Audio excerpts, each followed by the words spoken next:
जैसे इस मूवी का स्टार्ट होता है, हमें मूवी का मेन कैरेक्टर सियोंग दिखाया जाता है और उसकी बेटी का बर्थडे होता है। इसलिए सियोंग की मदर उसे कुछ पैसे देती है ताकि वो अपनी बेटी को डिनर पर बाहर ले जा सके, लेकिन इसके लिए सियोंग को और पैसे की जरूरत होती है, तो इसलिए वो अपनी मदर का एटीएम कार्ड चुरा लेता है। इसके बाद वह अपनी मदर के सारे पैसे निकाल लेता है और उन पैसों को वो हॉर्स राइडिंग में लगा देता है और इस गेम में वो 4 मिलियन वॉन जीत जाता है। अब सियोंग ने एक कंपनी से कुछ पैसे उधार ले रखे थे, तो इसलिए वह लोग उसके पीछे पड़े हुए होते हैं। इसके बाद वह सियोंग को पकड़ लेते हैं और वह उसे काफी मारते हैं और जब सियोंग उनके पैसे लौटाने के लिए अपनी जेब टटोलता है तो वो देखता है कि उसके पास तो पैसे है ही नहीं, वही पैसे जो उसने हॉर्स राइडिंग में जीते थे। तभी उसे याद आता है कि जब वह इन लोगों से बचकर भाग रहा था तो एक लड़की से टकराया था, यकीनन उसी लड़की ने उसकी जेब काट ली होगी। अब क्योंकि उसके पास पैसे नहीं है, इसलिए वो 1 महीने का और समय देते हैं ताकि वह उनके पैसे लौटा दे। इसके बाद सियोंग कुछ पैसे अरेंज करता है और अपनी बेटी को डिनर पर ले जाता है। फिर वह जल्दी से स्टेशन की ओर भागता है, लेकिन दुर्भाग्यवश उसकी ट्रेन छूट जाती है। थककर वह स्टेशन पर बैठकर अगली ट्रेन का इंतजार करने लगता है। तभी अचानक से एक अनजान व्यक्ति उसके पास आता है। वह अनजान आदमी सियोंग के पास आकर बोलता है, मैं तुम्हारे साथ एक गेम खेलना चाहता हूँ। अगर तुम इस गेम में जीत गए तो मैं 1 लाख वॉन दूंगा। इतनी बड़ी रकम सुनकर सियोंग गेम खेलने के लिए राजी हो जाता है। कई बार हारने और मार खाने के बाद आखिरकार वह जीत जाता है और 1 लाख वॉन हासिल कर लेता है। इसके बाद वह अनजान आदमी सियोंग को एक कार्ड थमाते हुए कहता है, अगर तुम और पैसे जीतना चाहते हो तो इस कार्ड पर दिए गए नंबर पर संपर्क करो।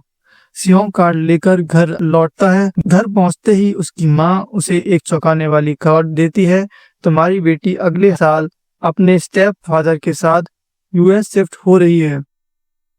यहीं पर हमें पता चलता है कि सियोंग का अपनी पत्नी से तलाक हो चुका है।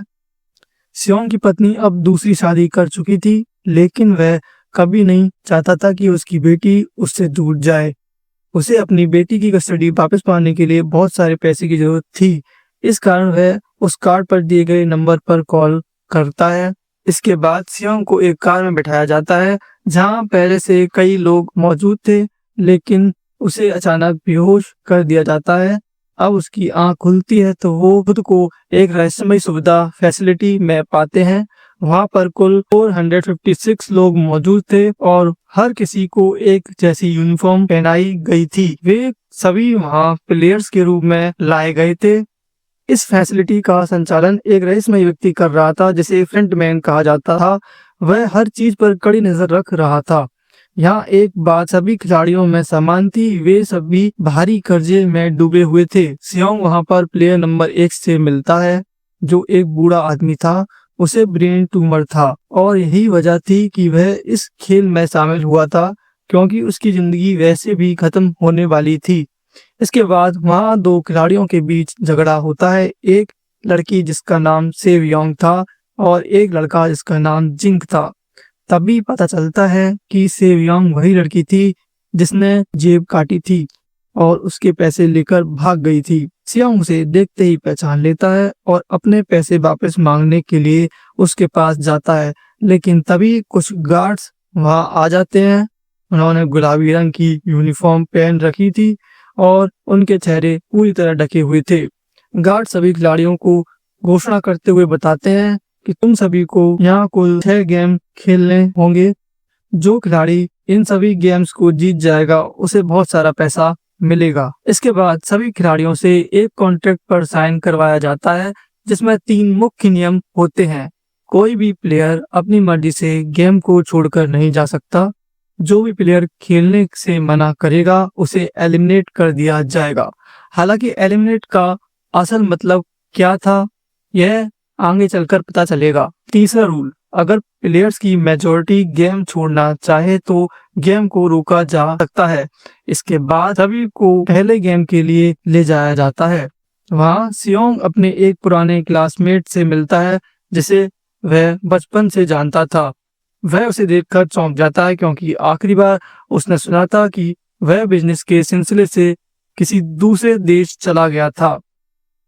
अब पहले गेम की जगह एक विशालकाय डॉल खड़ी थी जो सभी की निगाहें अपनी ओर खींच रही थी। इस गेम का नियम काफी सिंपल था। जब भी डॉल गाना गाएगी सभी को आगे बढ़ना होगा, और जैसे ही वह गाना बंद करेगी सभी को अपनी जगह रुक जाना होगा। अगर कोई हिल गया तो उसे एलिमिनेट कर दिया जाएगा। शुरुआत में खिलाड़ियों को यह सब किसी मजाक या प्रैंक जैसा लगा, लेकिन तभी एक लड़का हल्का सा हिल जाता है और अगले ही पल उसे गोली मार दी जाती है। यहीं पर सभी को समझ आ जाता है कि एलिमिनेट का असली मतलब यहाँ पर मौत है। यह देखकर हर कोई डर के मारे दहशत में आ जाता है। लोग घबरा कर इधर उधर भागने लगते हैं, लेकिन भागने की कोशिश करने वाले भी एक एक करके मारे जाते हैं। अब सभी को एहसास हो चुका था कि वे एक घातक खेल में फंस चुके हैं, जहां एक भी गलती उनकी जान ले सकती है। लेकिन गेम के नियम के अनुसार जो भी खिलता था उसे तुरंत मार दिया जाता था। अंततः जो खिलाड़ी बच गए वे किसी तरह डर और तनाव के बीच इस गेम को पूरा करने में सफल हो जाते हैं।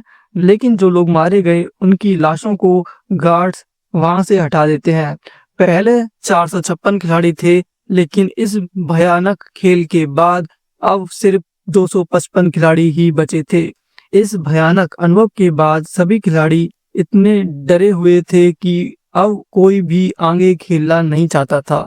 लेकिन नियम नंबर 3 के अनुसार अगर मेजॉरिटी चाहे तो गेम को रोका जा सकता था।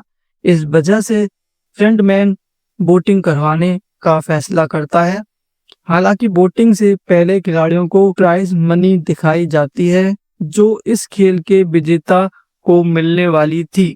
एक बड़ी ग्लास पिगी बैंक में पैसे को जमा होते हुए दिखाया जाता है, जिससे हर खिलाड़ी को एहसास हो कि कितना बड़ा इनाम दांव पर लगा है। नियम ये था कि अगर कोई खिलाड़ी गेम छोड़कर जाना चाहता है तो ये पैसा मारे गए खिलाड़ियों के परिवार को दे दिया जाएगा। टोटल इनाम 45.6 बिलियन वॉन था।